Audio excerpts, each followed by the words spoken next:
Bonjour à tous.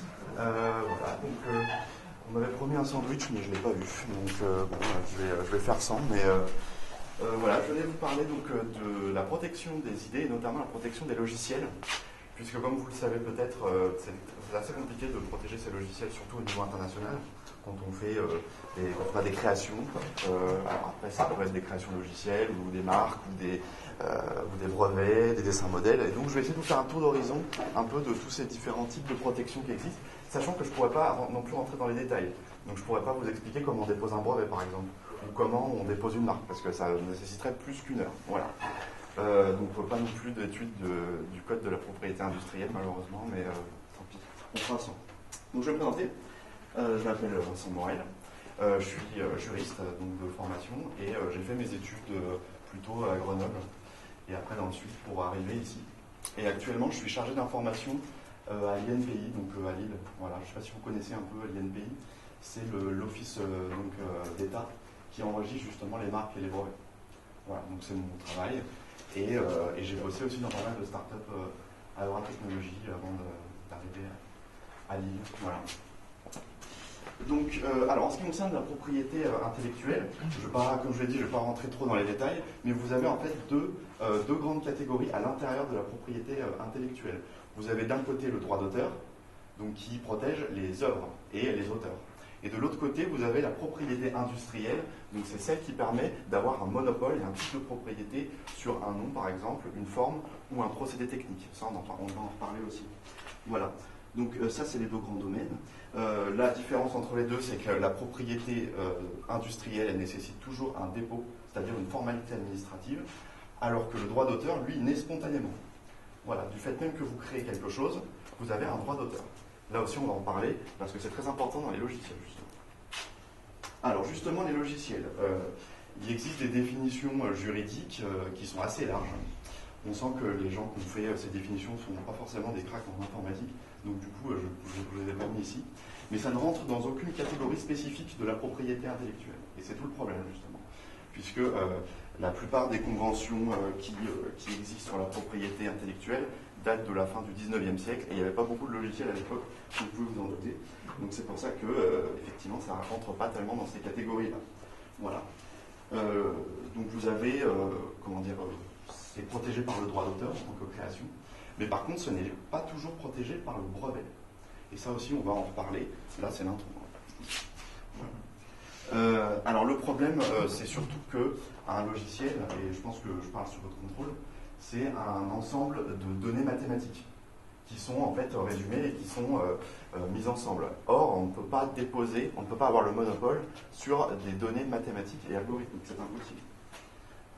Mais c'est pas grave, puisqu'il existe des stratégies. Vous pouvez avoir des différentes stratégies pour non pas déposer tout votre logiciel, mais pour à chaque fois déposer des éléments séparément. Voilà, donc vous avez le brevet, dans certains cas, on va voir. Vous avez toujours le droit d'auteur, dans tous les cas, donc. Et après, on va parler aussi du logiciel libre. Voilà. Alors par contre, je vais vous faire un disclaimer. Il ne faudra pas essayer, ne me posez pas des questions sur tel article de la GPL ou ce genre de choses, parce que là, ça prendrait vraiment du temps. Voilà. Il y a beaucoup de choses à dire. Voilà. Donc, on va commencer sur le brevet. Donc, un brevet, je ne sais pas si vous avez eu des cours là-dessus ou pas du tout. Un brevet, c'est un monopole qui est attribué par un État. Donc, chez nous, c'est l'INPI qui l'attribue. Qui est attribué par un État sur un procédé technique. Et quand on dit procédé technique, c'est au sens matériel du terme, c'est-à-dire une invention, par exemple. Les cartes dans les ordinateurs, ce sont des monopoles sur donc le procédé technique à l'intérieur, mais pas des procédés mathématiques. Ça, on ne peut pas avoir un monopole là-dessus. Et d'ailleurs, dans toutes les conventions internationales sur le sujet, tout ce qui concerne les découvertes scientifiques et les mathématiques, c'est rejeté systématiquement. Donc il n'y a pas possibilité de le faire. Alors, un monopole, quand on dit parle de monopole, qu'est-ce que ça veut dire? En fait, ça veut dire que quand vous avez un droit de propriété sur un procédé technique comme sur un brevet, vous avez le droit d'empêcher toute personne qui exploite ou qui utilise quelque chose qui est proche ou identique au procédé de l'utiliser, de l'exploiter, et vous pouvez après attaquer en contrefaçon. Voilà. Donc dès qu'on parle de propriété industrielle, pensez toujours à la contrefaçon. C'est ça qui va être attaqué. Voilà. Alors, ce que je vais faire, c'est qu'à chaque fois que je vous présente des stratégies, je vais vous présenter en fait les forces de cette stratégie et les faiblesses. Donc la force du brevet, quand vous pouvez en déposer un, ce n'est pas toujours le cas. Vous avez une protection maximale de 20 points. C'est-à-dire que tant que vous payez vos annuités chaque année, vous avez un monopole dessus. Et donc si vous allez devant un juge en disant un tel copie une procédé technique, vous pouvez l'attaquer, ce sera recevable. Puisque vous avez un titre entre les mains. Donc qui vous permet d'agir en contrefaçon. Et l'avantage aussi d'un titre de propriété, c'est comme quand vous avez un titre sur une maison par exemple. C'est qu'après, ce titre, vous pouvez le céder à qui vous voulez. Vous pouvez le vendre à quelqu'un. Vous pouvez aussi, par exemple, quand vous êtes propriétaire d'un appartement, vous pouvez le mettre en location. C'est exactement pareil avec la propriété industrielle. Quand vous avez un titre de propriété dans les mains, vous pouvez le mettre en location. On va parler dans ces cas-là de licence. Alors attention à ne pas confondre avec les licences libres. C'est un anglicisme en fait. Mais la licence, c'est la location sur un brevet. Par contre, les faiblesses du brevet, elles sont multiples. C'est qu'elles ne protègent que les logiciels qui ont un effet technique. Donc comme je vous l'ai dit, c'est normalement matériel, mais par exception, on peut protéger un logiciel. Mais ça va être uniquement quand le procédé logiciel, il est intrinsèque au matériel. C'est le cas des systèmes ABS, par exemple, dans les voitures. Ou alors, je vais peut-être utiliser un mot, le firmware, je ne sais pas si c'est le bon mot qu'il faut utiliser, pour les caméras dans les téléphones, ou ce genre de choses. Donc c'est en dessous du système d'exploitation. Ça peut être breveté. À partir du moment où c'est vraiment... Ça permet de faire fonctionner l'appareil. Pour ceux qui travailleront dans la robotique, par exemple, si un jour il y en a qui travaillent dans la robotique, vous verrez que souvent, ce sont des logiciels qui sont brevetés. Parce qu'ils permettent d'animer le procédé, en fait. Voilà.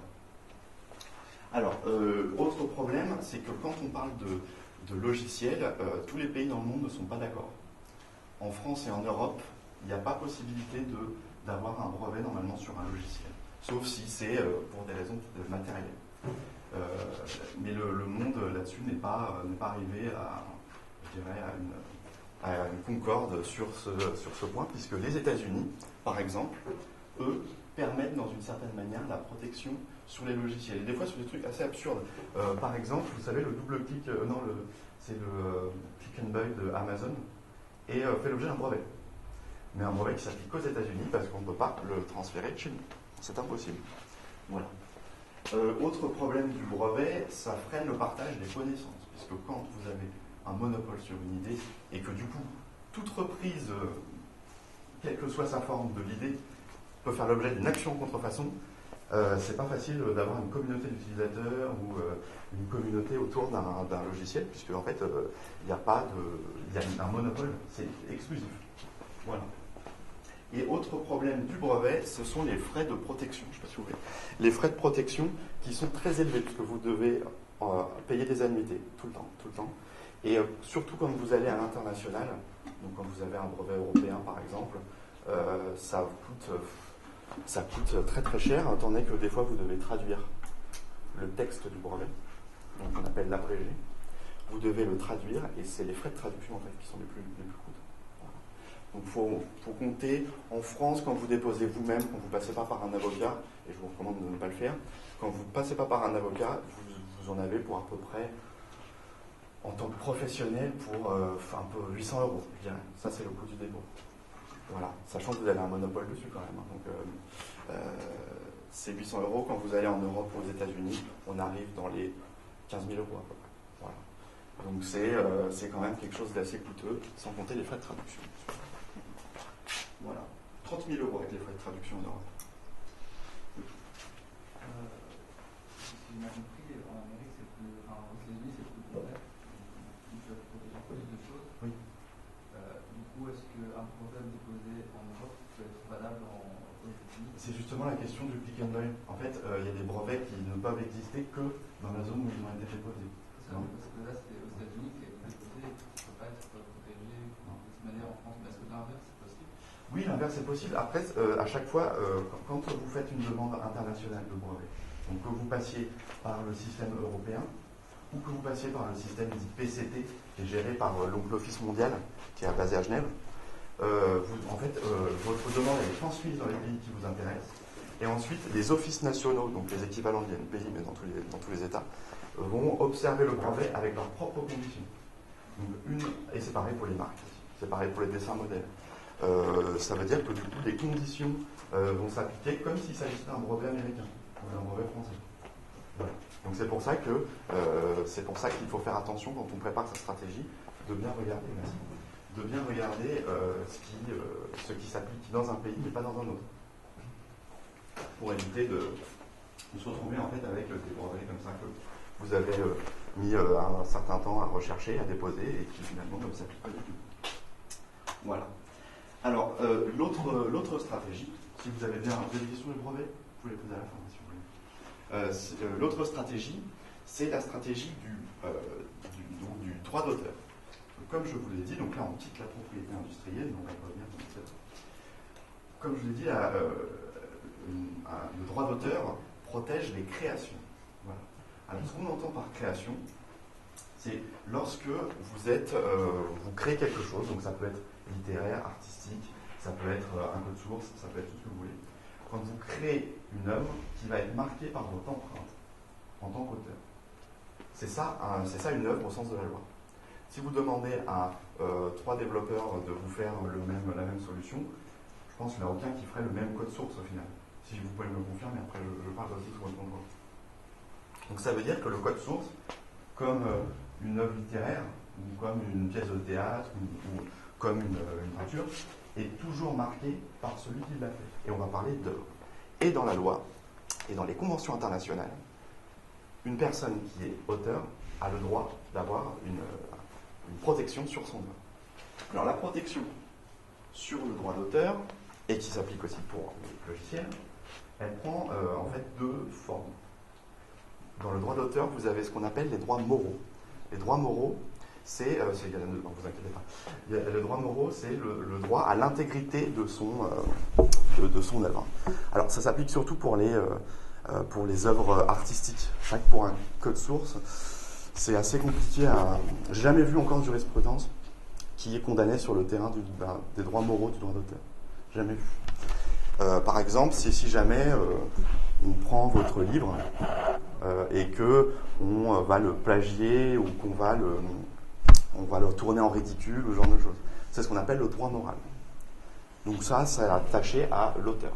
Ensuite, vous avez les droits patrimoniaux. Ça, c'est les plus importants parce que c'est ceux qui sont caractère financier. Les droits patrimoniaux, on l'entend souvent parler quand on parle de piratage informatique, c'est le droit à la copie, à la distribution, à la traduction, notamment, d'une œuvre.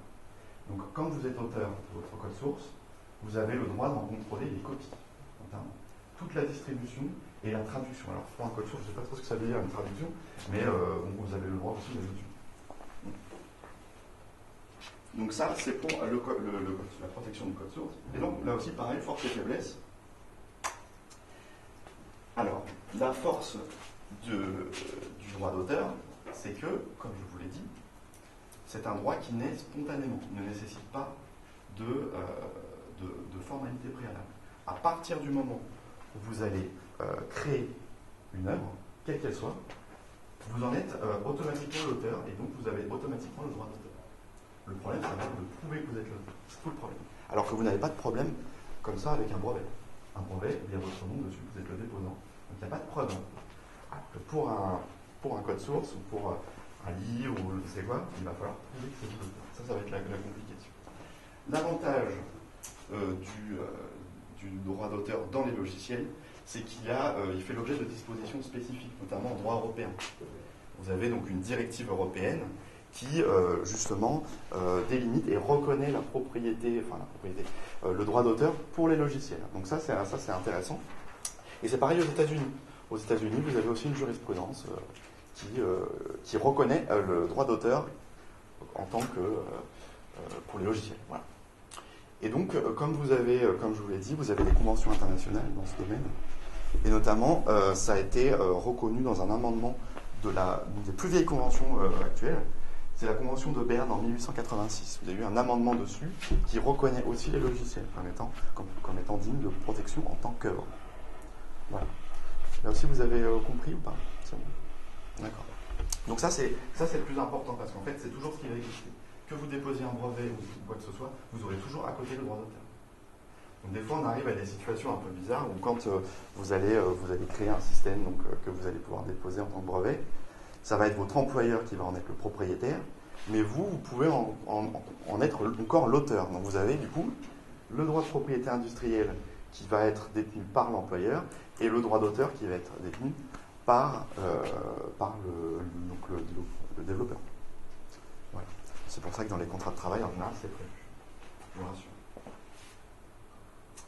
Donc ça, c'est pour ses forces. Pour les faiblesses, le problème du code source et donc de sa protection comme droit d'auteur, c'est qu'il est très facile à contourner. Il suffit qu'en fait vous fassiez la même solution mais avec un autre code source et ça marche. En fait, la protection sur le droit d'auteur, elle va véritablement se faire là-dessus, mais pas sur l'idée, pas sur le concept. Imaginons par exemple, vous faites un réseau social, voilà, où il y a un certain code source, et quelqu'un d'autre vous copie, vous fait exactement la même chose, mais simplement va le faire d'une autre manière techniquement parlant. Dans ces cas-là, vous ne pouvez pas attaquer en droit d'auteur, puisqu'il n'a pas repris votre code source, il a repris le concept. De la même façon que si quelqu'un repeint la Joconde, en même temps c'est un mauvais exemple parce qu'il n'y a plus de droit d'auteur dessus, mais imaginons qu'il y en ait, ça ne pourrait pas être du plagiat si il le fait autrement, s'il va le réécrire d'une autre manière, le repeindre d'une autre manière. Donc ça c'est le problème du droit d'auteur. En guise d'exemple, justement, il y avait, je crois pas que ce soit allé au tribunal, mais Facebook, donc vous voyez le design de Facebook, mais pas avant, pas celui-là, celui d'avant, il avait été un peu copié par VK, qui est en fait l'équivalent de Facebook en Russie, vk.com, et VKontact aussi. Et ils avaient repris, en fait, c'est exactement le même principe que Facebook, simplement, c'était bleu aussi d'ailleurs, enfin, simplement, il n'y a pas eu d'aucune action possible, puisqu'ils l'ont développé d'une autre manière. Donc c'est bon. Il n'y a pas de possibilité dans ce terrain de le faire sur ce terrain. Donc ça nous amène à une troisième stratégie, qui est celle des logiciels libres. Alors, les logiciels libres, je vais tout de suite vous le dire, on a souvent tendance à dire qu'il y a les logiciels propriétaires d'un côté et les logiciels libres de l'autre. En réalité, juridiquement parlant, c'est pas du tout comme ça que ça marche. Tous les logiciels libres sont propriétaires. Ça paraît un peu bizarre quand on dit comme ça, mais pour pouvoir être un logiciel libre, en réalité, qu'est-ce que c'est ? C'est tout simplement un contenu protégé par le droit d'auteur, mais sur lequel on a appliqué un contrat.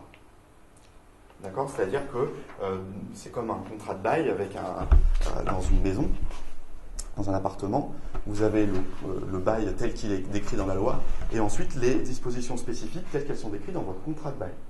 Et bien, c'est exactement pareil avec le logiciel libre.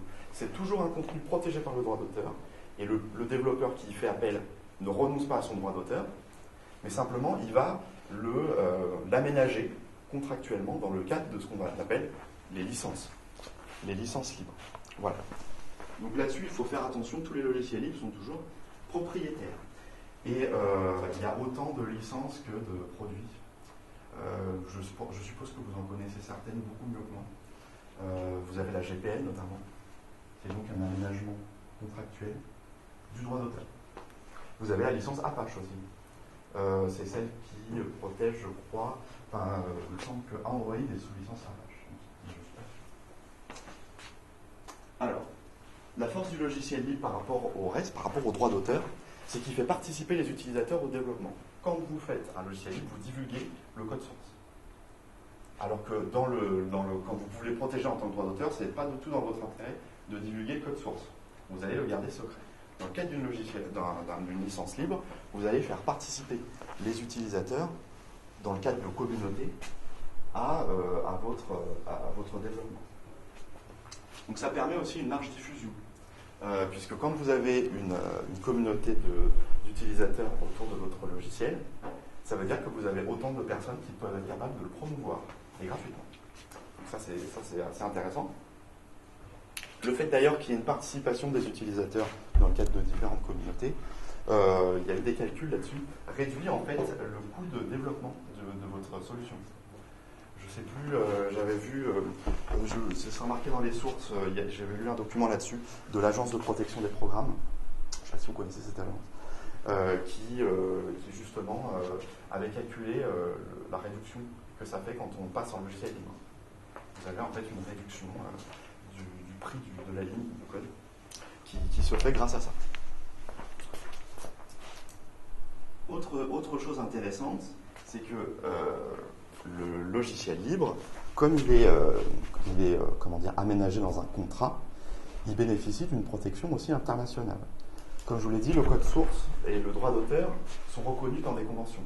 Donc que vous ayez d'un pays à un autre, vous aurez toujours le lien entre vous, en tant qu'auteur, et votre œuvre qui va perdurer, avec des conditions qui s'appliquent dans le temps, mais qui sont toujours les mêmes. Ça existe dans tous les pays du monde. Et c'est pareil pour les contrats. Quand vous allez d'un pays à un autre, le contrat s'applique toujours. C'est ce qui se passe avec les logiciels libres. Ce sont des contrats qu'on peut exporter d'un endroit à un autre. D'ailleurs, comme il s'adapte aux législations nationales, j'ai l'exemple par exemple des Creative Commons. Ça s'utilise aussi beaucoup dans les sites. Pas fort, ça s'applique aussi dans les logiciels, mais il me semble que ça s'applique surtout dans des contenus de droit d'auteur classiques. Quand vous essayez d'aller trouver une Creative Commons que vous pouvez appliquer sur un site par exemple, il va vous demander le pays où vous êtes. Et en fait, la licence, il va l'appliquer, il va la changer les dispositions pour qu'elle s'adapte à la législation du pays. Donc ce ne sera pas les mêmes références, ce ne sera pas les mêmes textes, etc. Mais ça, c'est l'avantage, c'est que vous avez du coup une application qui se fait partout. D'ailleurs, la France a reconnu l'application des GPL. Il y a eu un arrêt de la Cour d'appel de Paris là-dessus. Et donc ça s'applique. C'est considéré comme un contrat valable qui s'applique pleinement en France, notamment. L'avantage aussi du logiciel libre et des licences, c'est que souvent elles sont plus connues que la loi. Je vous ai parlé de la propriété, enfin, du brevet, je vous ai parlé du droit d'auteur également. Mais en général, c'est vrai que les développeurs connaissent plus les licences. C'est des licences qui sont assez connues, qui sont connues partout dans le monde. Et l'avantage, c'est que quand vous opérez sous ce genre de licence, les utilisateurs connaissent leurs droits et ce qu'ils ont le droit de faire et ce qu'ils n'ont pas le droit de faire. Chose qui n'est pas le cas quand vous vous contentez de la loi, parce que la loi, personne ne la connaît. Donc, malheureusement, je suis bien placé pour le dire. J'ai des appels comme ça tous les jours. Donc, effectivement, l'avantage, là, c'est que c'est très connu. C'est très connu. Tout le monde peut la consulter facilement. Les Creative Commons, vous cliquez sur vous avez normalement un script sur le site et vous pouvez y accéder facilement. Ce qui n'est pas le cas de la loi. En revanche, les licences libres ont quand même aussi des faiblesses. Notamment la GPL. La GPL a un effet qu'on appelle contaminant. Quand vous créez un contenu à partir d'un logiciel lui-même en licence GPL, vous allez, si c'est mal rédigé, ce que vous allez créer va lui aussi tomber sous la licence. Quand vous reprenez des morceaux d'un code source d'un logiciel en GPL, vous ne pouvez plus vous l'approprier. Il va rester en GPL. Et c'est comme ça que des fois, vous avez des logiciels, des codes sources qui sont faits à partir de morceaux, qui sont faits de licences différentes. Et à la fin, ça pose d'énormes problèmes de responsabilité s'il y a un problème. Imaginons que ce soit un software qui est installé pour gérer des serveurs. S'il y a un problème avec le logiciel et qu'en fait on se rend compte que le logiciel, il y avait tel bout qui était fait sous GPL, qui vient d'un code sous GPL, tel bout d'un code sous Apache, etc. À la fin, c'est un cauchemar pour les juges et c'est un cauchemar pour le propriétaire du logiciel. Donc là-dessus, il faut faire très attention.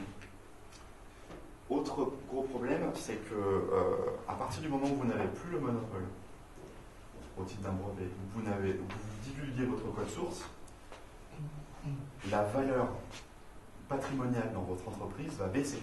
C'est logique puisque tout le monde peut le reprendre.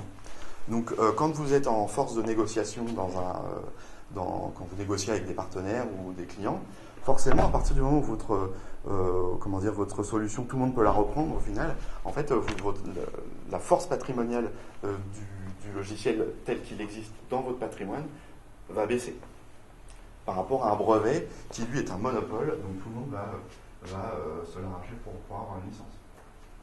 Je vous ferai conseiller dessus.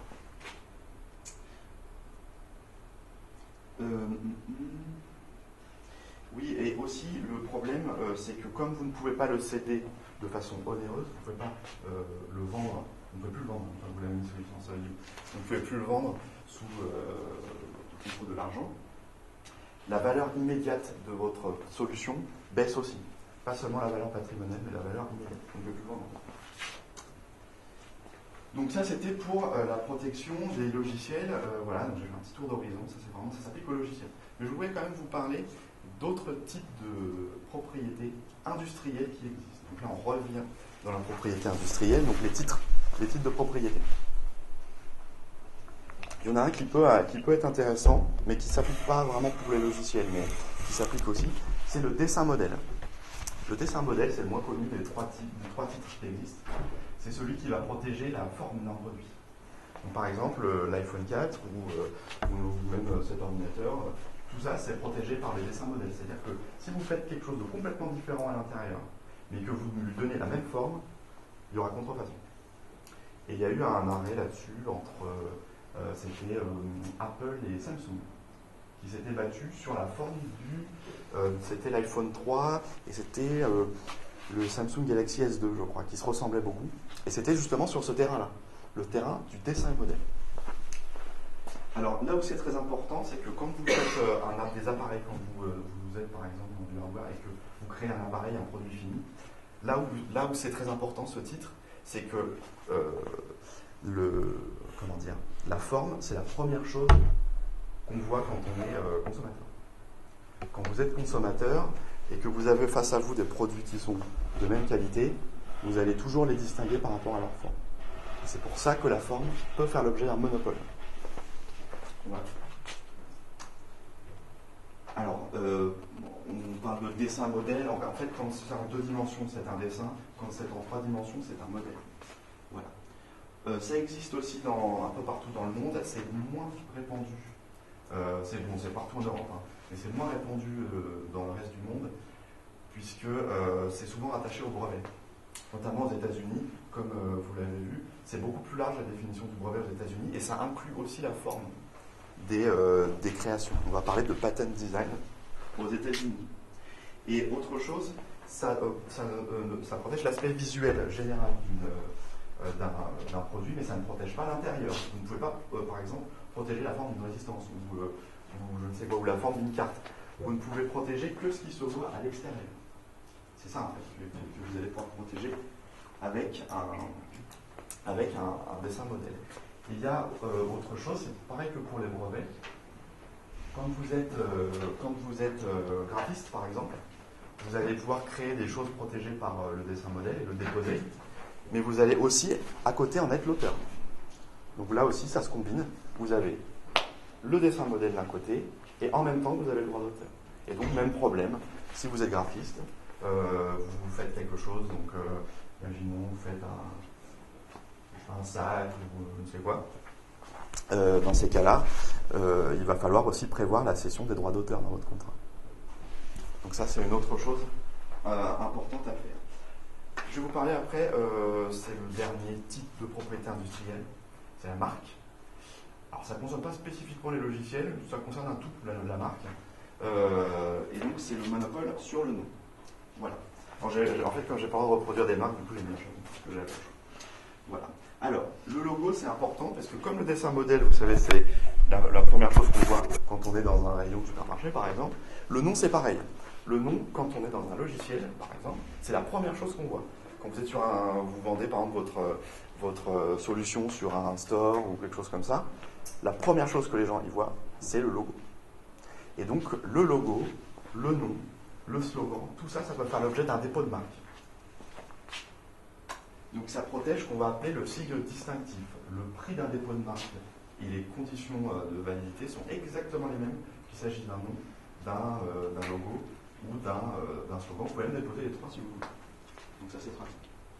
C'est aussi compatible avec la démarche libriste. Vous connaissez Mozilla, Linux, tout ça, c'est des solutions qui opèrent sous des différents types de licences libres, mais toutes les marques sont déposées. Si vous tapez dans la base marque de l'INPI Firefox ou ce genre de choses, vous verrez que ce sont des marques. Donc vous pouvez certes reprendre les bouts de Firefox par exemple, mais par contre vous ne pourrez jamais donner le même logo à ce que vous faites. Donc ça c'est pour la marque. Et c'est pas très coûteux, enfin pas très coûteux, ça dépend de votre budget, mais c'est 200 € minimum quand on dépose une marque. Et c'est valable 10 ans. Donc ça, vous pouvez le faire sur Internet d'ailleurs. Vous pouvez déposer une marque comme ça facilement. Donc quand vous déposez une marque, vous pouvez la déposer en France, donc c'est auprès de l'NPI. Vous pouvez la déposer en Europe, c'est auprès de l'OHMI, l'Union Européenne. Et vous pouvez aussi déposer des marques au niveau international. Et ça se fait très très facilement. C'est le plus simple de tous les types de propriété industrielle. Donc c'est très important. Hein. Tout ce que vous avez autour de vous, il n'y a que des dépôts de marques en fait. Vous pourrez par exemple faire un même thé glacé, mais vous ne pourrez jamais l'appeler Lipton. Vous ne pourrez jamais mettre le logo. Ou même mettre un logo qui ressemble. Du coup, à la fin du droit de validité du titre, que ce soit pour le dépôt ou un brevet, est-ce qu'on a le droit de redéposer pour le même nom, la même marque par exemple? Alors, justement, c'est le cas pour les marques. Parce qu'en fait, la marque, elle est basée sur... c'est un droit d'occupation. C'est-à-dire qu'à partir du moment où vous réservez le nom et que vous prolongez, on peut renouveler autant qu'on veut de fois la marque, vous conservez vos droits. En revanche, pour le brevet, je ne pouvais pas m'étendre sur les conditions de dépôt d'un brevet. Et c'est pareil pour les dessins modèles. Il y a une condition qui est la nouveauté. Donc à partir du moment où on dépose un brevet, il faut que le procédé que l'on dépose n'ait jamais été fait. Ça veut dire que quand on arrive à la fin des droits, donc à la fin des 20 ans, on ne peut pas redéposer le brevet puisqu'il n'est plus nouveau. Et attention, autre chose, quand vous déposez un brevet, c'est pour ça que j'en profite pour le signaler, quand vous déposez un brevet, surtout avant de le déposer, ne divulguez rien du tout. À partir du moment où vous avez divulgué le procédé technique que vous souhaitez déposer, il n'est plus nouveau et vous ne pouvez pas le déposer. Quand même, ce serait vous qui l'avez divulgué. Donc toujours garder secret ce qu'on va déposer, toujours. Voilà. Donc ça, c'est pour le monopole sur le nom. Donc je vais vous donner un exemple pour vous montrer qu'en fait, on peut combiner toutes ces stratégies que je vous ai données, que je vous ai fait, on va dire, brièvement montrer. Vous pouvez les combiner, et c'est souvent le cas.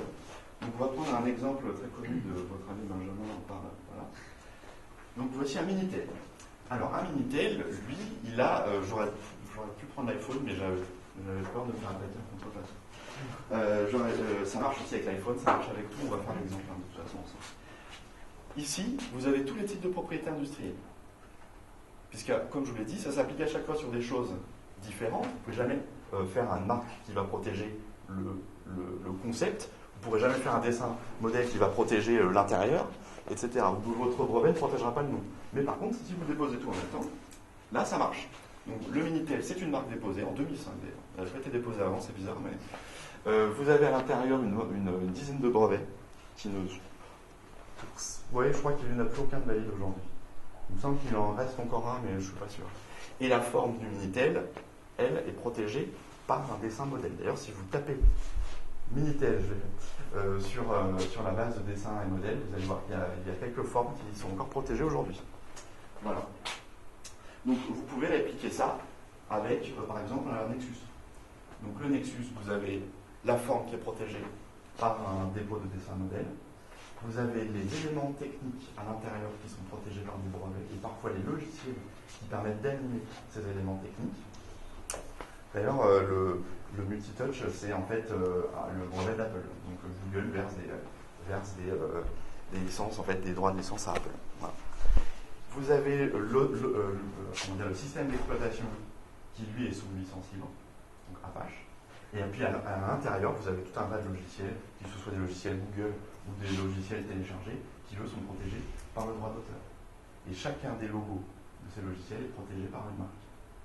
Voilà. Vous avez vu un peu comment ça fonctionne. Vous pouvez combiner en fait tout ça. Vous pouvez combiner. Voilà. Voilà, donc j'ai terminé ma présentation. J'ai essayé d'être le plus bref possible. Et donc voilà en fait où j'ai eu mes sources. Je vous conseille en fait de vous rendre par exemple sur le site de l'APT, qui est une agence pas très connue. C'est l'agence de protection des logiciels. Eux en fait ils vont protéger le droit d'auteur sur un logiciel. Ils agissent un peu comme la SACEM, c'est une société d'auteur, sauf que c'est pour les logiciels. Vous avez par exemple une autre société pour, si vous écrivez des livres, ce sera la société des gens libres, etc. Donc l'agence de protection des programmes, eux ils peuvent, ils ont ce qu'ils appellent des coffres-forts numériques, je crois, où ils vont stocker en fait votre code source. Comme ça, au moment où vous voulez en prouver que vous êtes l'auteur, ben vous pouvez. Voilà, tout simplement. Et autre chose aussi, oui, je vous conseille quand même de voir, il y a des très bons rapports sur Internet en fait, qui vous parlent de la protection des logiciels libres et qui, je dirais, parlent de façon plus détaillée de cette question-là. Et je vous conseille de les consulter parce que vous allez apprendre beaucoup de choses et surtout vous allez éviter de vous faire piéger. Parce qu'on peut vite se faire piéger quand on ne connaît pas beaucoup la loi et qu'on ne connaît pas beaucoup ses droits. On se fait piéger et on se fait piquer toutes ses idées. Voilà. Donc si vous avez des questions, n'hésitez pas. Oui. Si on n'a aucune licence mais qu'on le met à disposition publiquement, C'est-à-dire si j'ai un projet, donc j'ai un logiciel que je publie sur GitHub, donc tout le monde peut accéder, est-ce que j'ai aucune licence? Est-ce que j'en reste propriétaire ou est-ce que... Ça dépend, qu'est-ce que tu appelles projet? C'est vraiment une application que j'ai développée par exemple, et où je mets mon code source librement. Le code source, ah oui. Alors, on va parler parfois de copyleft aussi. Le copyleft, là, c'est quand on renonce à son droit d'auteur. Et encore, c'est plus compliqué que ça, parce que pour pouvoir renoncer à ce droit d'auteur, ça veut dire qu'on reconnaît qu'il existe. Alors, si j'ai bien compris la question, si tu publies ton projet sur Twitter, par exemple, et tu publies le code source, tu vas en rester quand même l'auteur. C'est pas parce qu'on divulgue le code source qu'on en abandonne la propriété, de la même façon que si un peintre va exposer ses tableaux, il va pas lâcher son droit d'auteur. Donc là, c'est exactement pareil. Ce qui va faire que le projet est libre, c'est quand il y a un engagement contractuel qui est matérialisé par la licence. C'est ça qui fait que le code source va être libre. Mais il n'est pas libre du fait de sa divulgation, tout à fait. De base, ça reste la propriété. C'est ça, de base, tout à fait. Ça reste la propriété. Ça reste personne ne peut l'utiliser ou en faute normalement, si je mets aucune licence.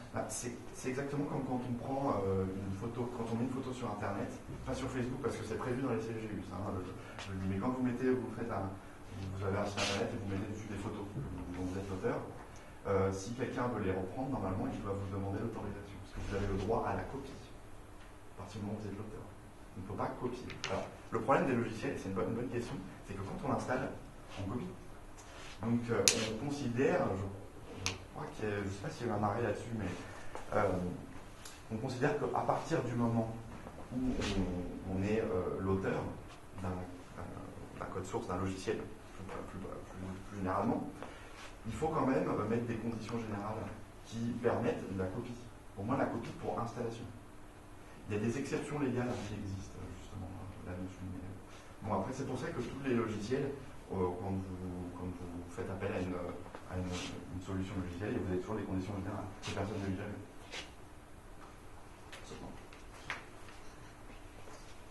J'avais une question par rapport au dépôt d'une marque. Oui. Est-ce qu'on peut appliquer aussi à ces dépôts-là le dépôt d'un site internet, le nom du site internet? Oui, bien sûr, bien sûr. Ça fait partie des marques ou d'autres choses? Oui, en fait, il faut abandonner, quand on parle de marque en tant que propriétaire, de type de propriété industrielle, il ne faut pas penser au sens commun des marques, quand on dit les grandes marques, par exemple. En fait, quand une marque, c'est un signe distinctif, donc on peut avoir le monopole, tout simplement.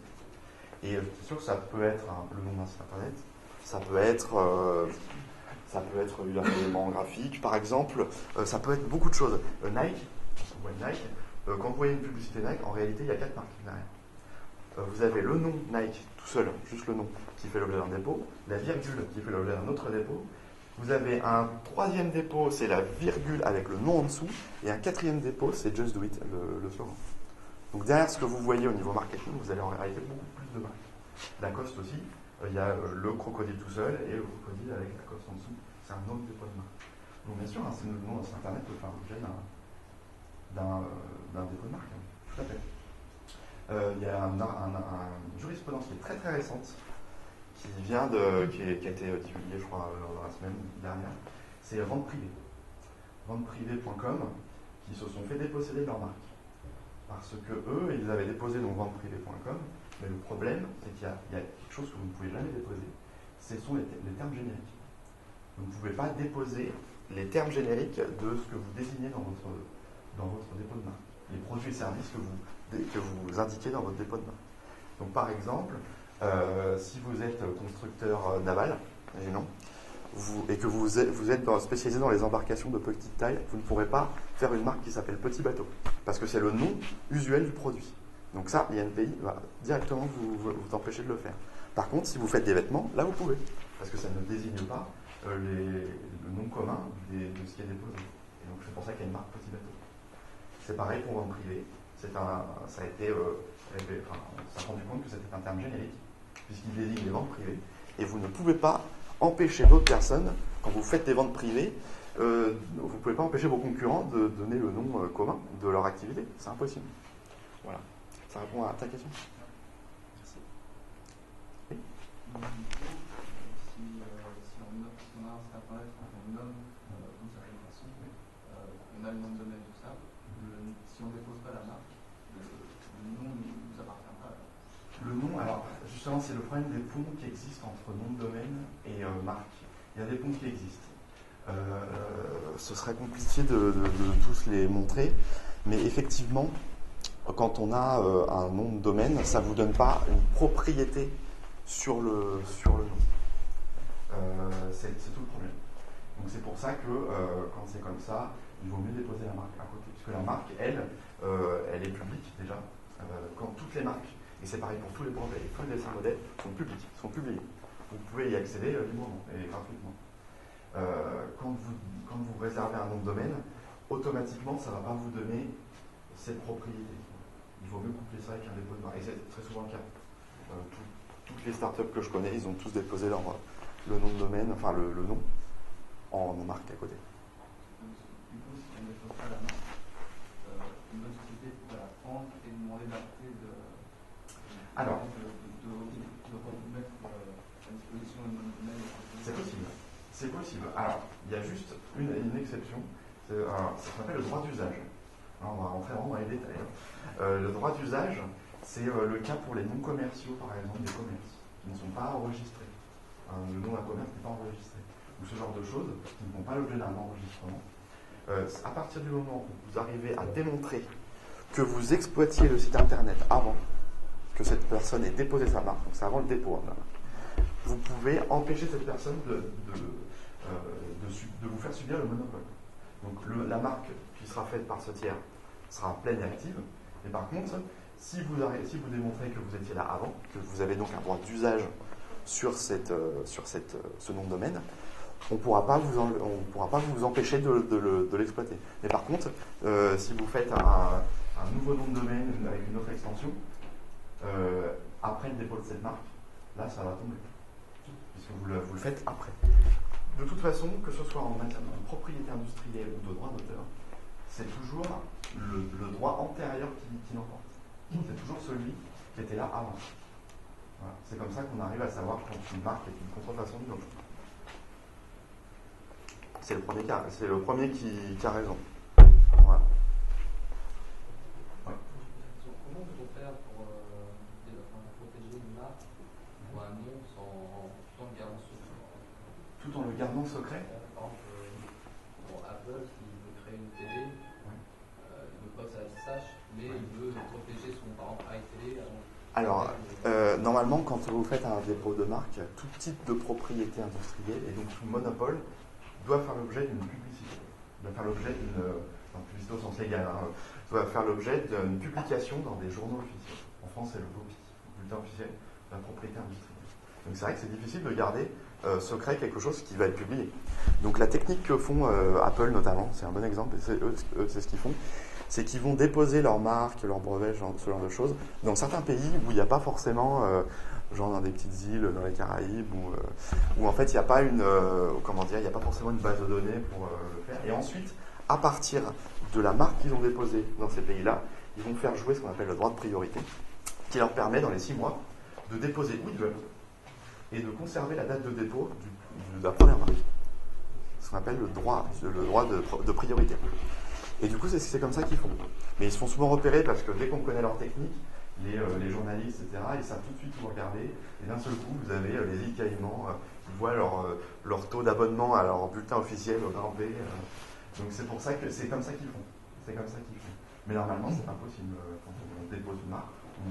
si on veut empêcher d'autres personnes de nommer son logiciel de la même façon, il faut au moins qu'on montre ce qu'on va empêcher de faire.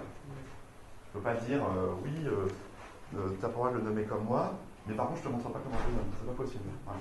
Donc c'est toujours une publication. Une autre question? Je me demandais pour la preuve d'antériorité, du coup, comment on peut prouver également que notre idée était bien? Alors, ça dépend de quoi on parle. Est-ce qu'on parle d'une procédé technique? Est-ce qu'on parle d'une forme, d'un nom, d'une idée, d'un code source? Alors, normalement, en matière de droit d'auteur, par exemple, quand il s'agit de droit d'auteur, donc de code source, la preuve est libre. Donc, en fait, tout sera accepté. C'est en fait à ça que va servir justement des agences comme l'APP ou la SACEM pour la musique. En fait, ils enregistrent l'œuvre, ils enregistrent l'auteur, et du coup, s'il y a une contestation, on est capable de démontrer qu'on avait telle œuvre à tel moment. C'est le même concept que les enveloppes solo. Exact, c'est exactement ce que j'allais dire. C'est le même concept que les enveloppes solo. Le problème de l'enveloppe solo, alors on peut l'utiliser, je sais pas du tout, très sincèrement, quand on imprime un code source, ce que ça prend comme page. Mais je sais même pas si c'est possible. Simplement, l'enveloppe solo, son gros défaut, c'est que, c'est certes pas très cher, c'est 15 €.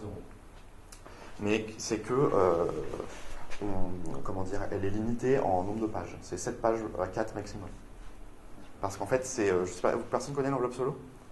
Alors c'est un truc de l'INPI justement, qui est donc renommé par le nom de son inventeur, donc Eugène Solo, au début du XXe. Et en fait, c'est une enveloppe que vous commandez, donc qui coûte 15 €, et où il y a 2 compartiments. Vous mettez votre création, donc ça peut être des dessins, ça peut être un code source, ça peut être ce que vous voulez. Vous le glissez en double dans chacun des 2 compartiments. Vous le refermez, vous l'envoyez à l'INPI, et depuis l'INPI, ça part à Compiègne, dans un centre de perforation. Et ça va être perforé au laser. Et en fait, là, cette perforation au laser est très difficile à contrefaire. Ensuite, nous, on garde, enfin l'INPI du coup, l'INPI garde un compartiment, et le déposant garde l'autre compartiment pendant 5 ans. Et si jamais il y a un problème, on arrive devant monsieur le juge, l'INPI arrive aussi devant monsieur le juge, qui va ouvrir les 2 enveloppes, et va se rendre compte qu'à telle date, telle personne avait telle idée. C'est comme ça qu'on peut prouver. Et l'APP fait la même chose en fait. Ils ont une sorte d'enveloppe solo, mais électronique. Et pareil pour la SACEM, pareil pour les autres. Et du coup, quel est le défaut dont vous vouliez parler par rapport à l'enveloppe solo? L'enveloppe solo, c'est pas un type de propriété industrielle. C'est une mesure de preuve. Et le défaut, justement, c'est les 7 pages. On ne peut pas faire au-delà de 7 pages parce que sinon, ça ne rentre pas dans la perforation. Tout simplement. Tout le monde me demande pourquoi, mais en fait, c'est juste pour ça. Est-ce que vous avez une autre question? Après, on peut protéger la forme d'un produit, mais est-ce qu'on peut protéger l'interface graphique? Ah, bonne question. Alors, il n'y a pas dans la classification de Locarno qui en fait permet de mettre toutes les formes déposées dans des cases. Vous avez une classification pour les neuves, une classification pour les t-shirts, une classification, etc. Il n'y a pas de classification spécifique, je crois, j'ai vérifié hier encore. Il n'y a pas de classification spécifique pour les éléments graphiques de logiciels, mais c'est possible. Je crois que dans certains jeux vidéo, les menus principaux, ce genre de choses, peuvent être déposés en tant que dessin modèle. Et par contre, c'est vrai que c'est pas forcément prévu pour ça. C'est possible, mais c'est pas. En tout cas, en France, c'est pas très utilisé. Je crois qu'aux États-Unis, c'est beaucoup plus courant de déposer en pattern design ce genre de choses. Mais notamment, je crois que vous avez comme ça certains dépôts ou dessins modèles qui protègent la forme des menus. Vous savez, le menu, par exemple, Windows, dans les Windows Phone, qui est particulier, peut faire l'objet de ce type de protection. Mais on va aussi parler de droit d'auteur, pour ce genre de choses. C'est vrai qu'au niveau industriel, donc le droit d'auteur, c'est limité, mais effectivement, c'est possible. C'est possible, mais à mettre quand même, ça n'a pas été créé pour ça à la base.